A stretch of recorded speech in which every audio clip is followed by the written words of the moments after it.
დღეს გამოქვეყნდა არა მხოლოდ NDI-ის კვლევის შედეგები, არამედ გამოქვეყნდა სტატისტიკის ოფიციალური ინფორმაცია, რომელიც აჩვენებს, რომ ქვეყანაში 6 თვის განმავლობაში ეკონომიკური ზრდა არის მხოლოდ 2.19%, რაც სამწუხაროდ არის ძალიან ცუდი შედეგი, ამიტომ არ არის გასაკვირი თუ ერთი გამოკვლევა და მეორე გამოკვლევაც თავთავიანთი ენით ამბობენ ერთ და იგივეს, რომ ქვეყანაში არის მძიმე ეკონომიკური ვითარება და ხელისუფლებამ ვერ დაძლია ვერც ერთი ის პრობლემა, რომელიც იყო ხალხის წინაშე.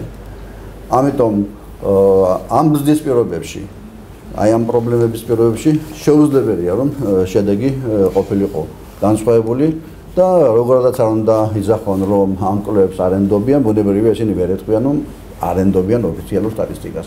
ოფიციალურმა სტატისტიკამ თავისი ენით თქვა ის, რაც თქვა სოციოლოგიურმა გამოკითხვამ.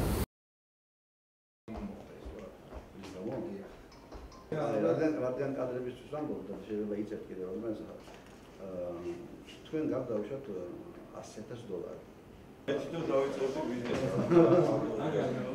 აი სომხეთის სხვა გამოქვეყნდა სომხეთის სტატისტიკა. 4